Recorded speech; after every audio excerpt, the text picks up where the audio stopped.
Teman-teman, jika tahun depan resesi, aset ini akan bikin kita cuan. Jangan kemana-mana, nonton video ini sampai selesai ya, and stay tuned.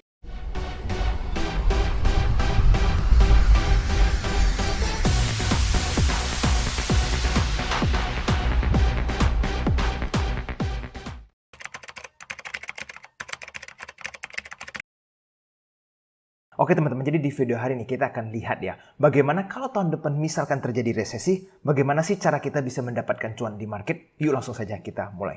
Pertama-tama saya ingin mengucapkan welcome to AJ Invest ya bagi para penonton yang mungkin baru ketemu channel ini. Jangan lupa untuk follow Instagram kami di ajinvestor.official untuk mendapatkan informasi terbaru seputar saham. Dan teman-teman jangan lupa juga setiap hari Minggu jam 8 malam kita selalu adakan Clubhouse bersama AJ Invest dan saya akan cantumkan linknya di kolom komentar di bawah.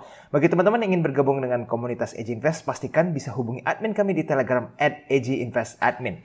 Jadi teman-teman di video hari ini kita coba lihat ya. Padahal di tanggal 12 sampai 13 kemarin itu laporan inflasi itu bagus ya, di mana ekspektasi para ekonom itu di 7,3 ya konsensus dan actualnya itu 7,1. Artinya apa? Inflasi yang terjadi itu lebih rendah dari ekspektasi, which is good kan, dan market itu juga responnya cukup positif.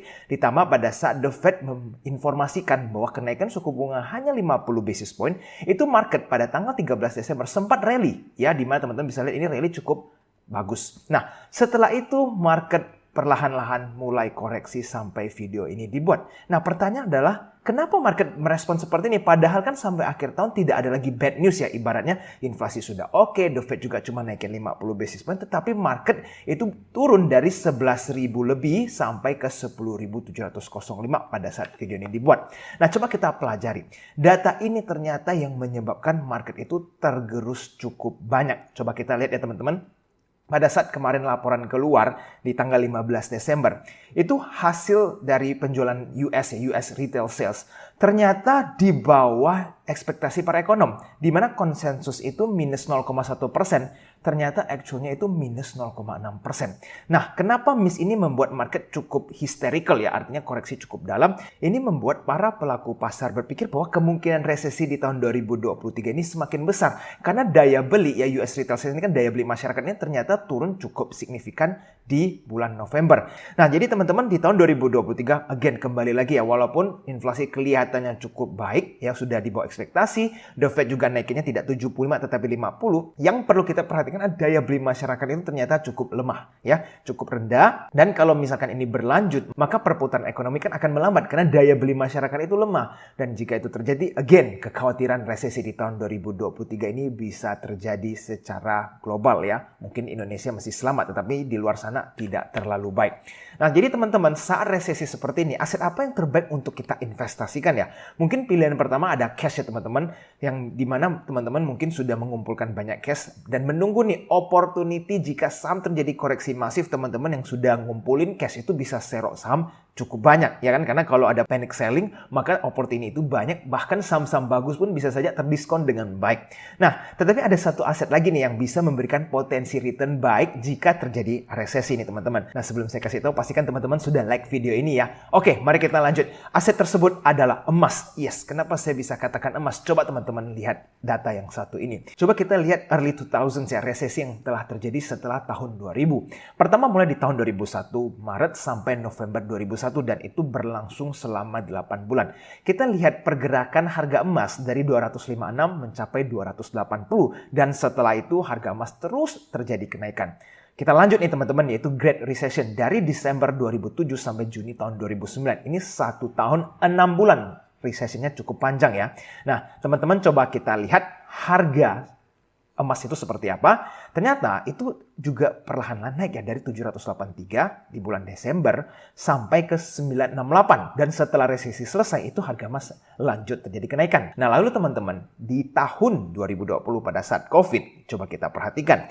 Di mana di bulan Februari sampai bulan April, ini cuma 2 bulan nih resesinya. Kita bisa lihat harga emas itu dari 1.580 sampai 1.724 dan sempat naik terus-terusan sampai 2.000. Teman-teman sudah melihat patternnya kan? Kalau terjadi resesi, itu harga emas ada kenaikan secara perlahan-lahan, dan setelah resesi itu selesai, harga emas berlanjut terjadi kenaikan.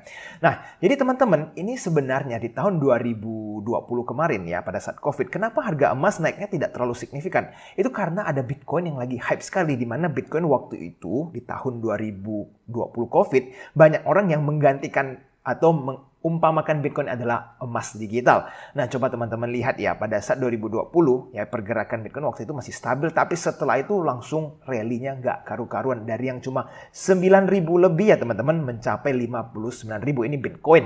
Ya, jadi emas waktu itu menjadi safe haven kan kalau saat resesi. Dan pada saat itu mungkin emas digantikan oleh Bitcoin ya pada saat di COVID era. Nah, sekarang teman-teman, kenapa Bitcoin is at risk? Kenapa tahun kali ini bisa saja Bitcoin tidak menarik seperti tahun lalu dan uang besar ini atau big money ini bisa kembali ke traditional gold? Karena pertama teman-teman, FTX has collapsed ya teman-teman tahu, FTX bangkrut dan CEO-nya Sam Bankman-Fried ini sudah di penjara. Oke, jadi ini kasus yang sangat besar. Kenapa? Karena FTX ini sangat terkenal among investor and retail dan begitu banyak orang percaya dan investasi di FTX, tetapi ternyata bangkrut, ada fraud dan akhirnya itu menghancurkan image Bitcoin atau kripto secara umum. Nah teman-teman, sekarang kita lanjut. Yang paling besar adalah Binance. Bagaimana dengan Binance ya? Karena FTX itu kan mungkin kedua terbesar dan Binance ini yang paling besar sekarang.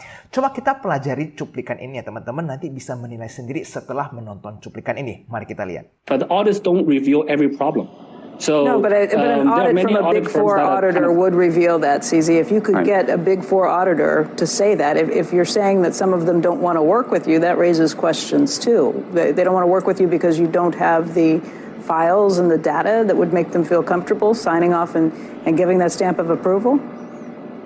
Actually, many of them don't even know how to audit crypto exchanges. They don't really, when they audit, they're very used to auditing a firm. Oke teman-teman, tadi itu pertanyaan pertama. Lalu coba kita lihat yang kedua. Seperti apa? Would you be able to handle it if somebody asked you for $2.1 billion back? Would that be okay? Would you be able to still withstand things? We're financially okay. Including you have $2.1 billion to give away. If somebody came to claw that back, you'd still be fine? We'll let the lawyers handle it. We are financially strong.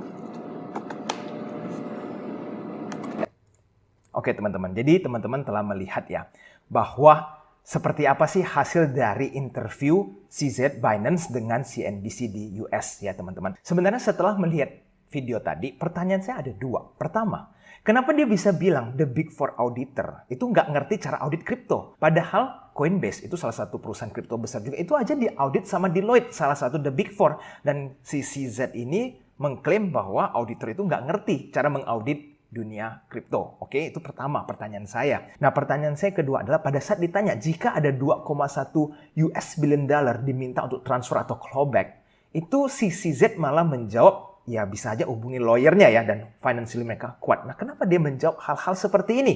Kelihatannya kan membingungkan atau agak sketchy ya. Nah, teman-teman yang mengerti lebih pakar mungkin dari saya tentang kripto bisa share teman-teman kolom komentar di bawah. Setelah mendengar ini, apakah teman-teman semakin yakin dengan Binance atau justru mempertanyakan dengan jawaban-jawaban yang diberikan oleh CZ? Oke, kalau 2023 memang terjadi resesi, maka kelihatannya emas sepertinya akan menjadi opsi yang sangat menarik. Karena Bitcoin yang teman-teman lihat kripto itu pada saat COVID, yes, itu sesuatu yang booming ya. Tetapi setelah terjadi collapse-nya FTX, fraud, dan juga baru-baru ini interview terhadap Binance seperti itu ya agak meragukan, maka teman-teman bisa saja the big money akan kembali memilih emas tradisional, yaitu gold. Dan teman-teman lihat resesi sebelumnya juga menunjukkan bahwa setiap ada resesi dan setelah resesi beberapa bulan setelah itu harga emas terus-menerus terjadi kenaikan. Nah teman-teman ingat, ini bukan ajakan untuk membeli emas, tapi teman-teman coba boleh kembali menganalisa lagi beberapa tahun ke belakang.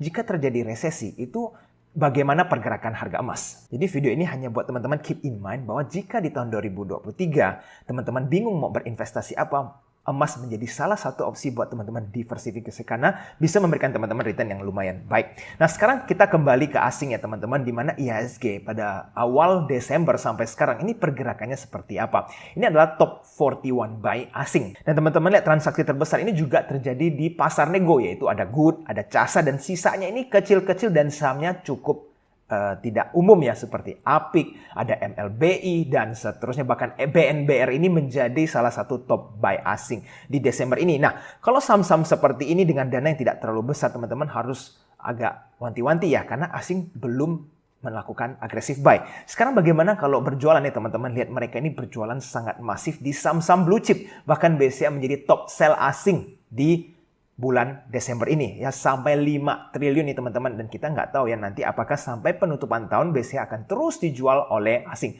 Ada Goto, ada Telkom, ada Bank Mandiri, ada ASI, ini semua adalah blue chipnya IHSG dan semua dijual masif oleh asing. Nah, jadi teman-teman, kita setelah melihat data ini kita harus mengerti bahwa bukan saatnya teman-teman agresif buy sekarang karena asing aja terus mencabut dananya dari IHSG. Nanti kita harus tunggu momen di mana asing mulai re-entry, beli lagi ke dalam market. Nah, di situ teman-teman boleh beli saham secara perlahan-lahan tergantung asing belanja apa nih. Oleh karena itu teman-teman, akhir tahun ini pastikan jangan agresif buying dulu. Oke, sekarang kita lanjut ya, yaitu di honorable mention. Di mana setiap video biasanya saya men-sharingkan honorable mention supaya teman-teman bisa lakukan analisa lebih dalam ya. Bukan teman-teman lihat sekarang ini langsung besoknya teman-teman HK sahamnya, bukan seperti itu. Nah, perusahaan ini belum banyak berita dan secara fundamental masih sangat bagus. Ada pertumbuhan revenue dan juga valuasi masih sangat masuk akal. Ditambah nih teman-teman, retail tidak terlalu ramai nih di dalam saham ini, membuat saham ini semakin menarik untuk kita perhatikan. Saham itu adalah IPCC, Indonesia Kendaraan Terminal Tbk ya teman-teman. Pada saat video ini dibuat, 6 bulan terakhir sahamnya ini masih belum terjadi pergerakan yang sangat signifikan ya. Dan pada saat video ini dibuat, harga IPCC berada di 600. Coba kita pelajari dari sisi fundamentalnya ya teman-teman. Nah, kalau dari sisi equity, teman-teman bisa melihat cukup stabil ya. Mereka ini di 1,1 triliun. Dan kalau kita bandingin balance sheet tahun 2022, ini paling mendekati dengan tahun 2018 ya, di mana teman-teman lihat secara equity sama ya, cuma hutangnya sekarang sedikit lebih banyak yang di tahun 2022 dan cashnya juga ya kalah sedikit nih tahun 2022.